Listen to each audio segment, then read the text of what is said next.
नकल माफिया जो है वो खुलेआम सरगर्म है। और डिप्टी कमिश्नर मलिर ने कल जो है इस बात की निशानदेही की कि ऐसा लगता है कि निजी स्कूल मालकान की मिली भगत से पूरा ये जो है ये नकल का निज़ाम चल रहा है।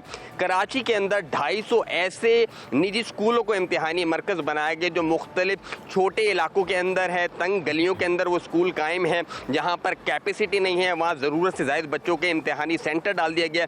बच्चे जो है वो छतों पर बैठ के, ज़मीन पर बैठ कर पर्चे दे रहे हैं, फर्नीचर की किल्लत है। हमारे साथ मौजूद हैं कराची से एजुकेशन रिपोर्टर हैं राव अफनान। अफनान, बहुत शुक्रिया।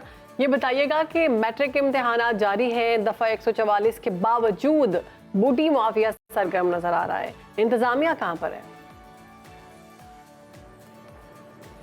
जी बिल्कुल, सानवी तालीमी बोर्ड के तहत मैट्रिक के इम्तहानात गुज़श्ता 8 रोज़ से जारी है और आज 8वां रोज़ है। आज बायोलॉजी का पर्चा जो है वो इम्तहान शुरू होने से आधा घंटा कबल जो है वो व्हाट्सएप पर दस्तयाब था। जब मैं आपको लाइव अपडेट देने के लिए यहाँ पर मौजूद था, यहाँ पर एक बच्ची के वालिद मेरे पास आए। उन्होंने कहा कि मैट्रिक बोर्ड इंतज़ामिया क्या कर रही है, व्हाट्सएप पर पर्चा दस्तयाब है। मतलब अगर ये देखा जाए कि आम जो तलबा हैं, ये कोई नकल माफिया के नेक्सस के स्टूडेंट नहीं है, जो आम स्टूडेंट भी हैं उन तक भी पेपर की रसाई जो है वो इम्तिहान शुरू होने से आधा घंटा कबल हो जाती है। मजमूई तौर पर 3,68,000 से ज़ायद तलबा जो है वो मैट्रिक के इम्तिहानात में हिस्सा ले रहे हैं। और अगर मैट्रिक बोर्ड के जो शिकायती सेल के अदाद-ओ-शुमार को देखा जाए तो 0.1% बच्चों को जो है वो अब तक नकल करते हुए पकड़ा गया या उनसे मोबाइल फ़ोन बरामद हुए हैं। गुज़श्ता रोज़ जो है वो डिप्टी कमिश्नर मलिर और उसके साथ साथ मैट्रिक बोर्ड इंतज़ामिया के साथ हमने मुख्तलिफ इम्तिहानी मराकज़ का दौरा किया है और उससे ये ज़ाहिर होता है कि नकल माफिया जो है वो खुलेआम सरगर्म है। और डिप्टी कमिश्नर मलिर ने कल जो है इस बात की निशानदेही की कि ऐसा लगता है कि निजी स्कूल मालकान की मिली भगत से पूरा ये जो है ये नकल का निज़ाम चल रहा है। कराची के अंदर 250 ऐसे निजी स्कूलों को इम्तिहानी मरकज़ बनाया गया जो मुख्तलिफ छोटे इलाकों के अंदर है, तंग गलियों के अंदर वो स्कूल कायम है, जहाँ पर कैपेसिटी नहीं है, वहाँ ज़रूरत से ज़ायद बच्चों के इम्तिहानी सेंटर डाल दिया गया। बच्चे जो है वो छतों पर बैठ के, ज़मीन पर बैठ कर पर्चे दे रहे हैं, फर्नीचर की किल्लत है।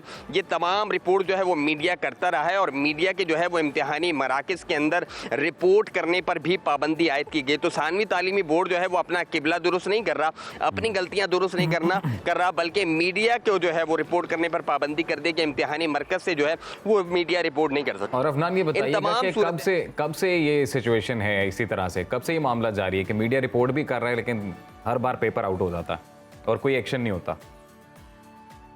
बिल्कुल, आज जो है वो आज 8वां पेपर है और बायोलॉजी साइंस का पेपर जो है वो इस वक्त 10वीं जमात का पेपर लिया जा रहा है। अगर हम गुज़श्ता 7 रोज़ से जो है वो रिपोर्ट कर रहे हैं कि रोज़ाना की बुनियाद पे पर्चा आउट हो रहा है। वैसे मैट्रिक बोर्ड की जो सूरत हाल है, हर साल इसी तरह की कंडीशन होती है। लेकिन ये पहली दफ़ा तो नहीं है, हम एक अरसे से देख रहे हैं कि इसी तरह से पेपर जो हैं वक्त से पहले ही लोगों तक पहुंच जाते हैं, लीक हो जाते हैं, और अगर लीक नहीं हुए तो खुद से वो जो इन्विजिलेटर मौजूद होते हैं वो नकल करवा रहे होते हैं। तो सिंध में इतनी ख़राब सूरत हाल क्यों है? पंजाब में तो ऐसा कभी भी कुछ नहीं होता। देखिए, इसके अंदर सूरत हाल मजमूई तौर पर जो है ना ऐसा लगता है कि कोई संजीदा ही नहीं है। महकमा स्कूल जो तालीम है उसके मातहत कराची के तमाम स्कूल हैं और जो सानवी तालीमी बोर्ड है जिसका काम होता है इम्तिहान का इनेकाद, वो महकमा बोर्ड एंड यूनिवर्सिटी के मातहत है। तो दो अलग अलग वजारतों के मातहत जो है ये पूरा निज़ाम चल रहा है। स्कूल का वजीर कोई और है, इम्तिहानात जो कंडक्ट करने वाले बोर्ड हैं उनका वजीर कोई और है। तो लगता है कि दोनों के दरमियान कोई कम्युनिकेशन गैप है। बच्चे जब जहाँ इम्तिहान देने जाते हैं उन सरकारी स्कूल के अंदर फर्नीचर नहीं होता, वो जिम्मेदारी वजीर तालीम की है। इम्तिहानात का साफ और शफाफ जो है वो इनेकाद जो है वो वजीर बोर्ड की जिम्मेदारी है, सानवी तालीमी बोर्ड की जिम्मेदारी है। तो कम्युनिकेशन गैप है, नकल भी हो रही है और इंतजामिया की गफलत है। इम्तिहानात का साफ और शफाफ तरीके से इनेकाद करना यकीनी बनाया जाए। बहुत शुक्रिया आपका राव अफनान, आपने इस वक्त जो इम्तिहानात से मुतल्लिक अपडेट है सिंध भर में मुतल्लिक आपने आगाह किया।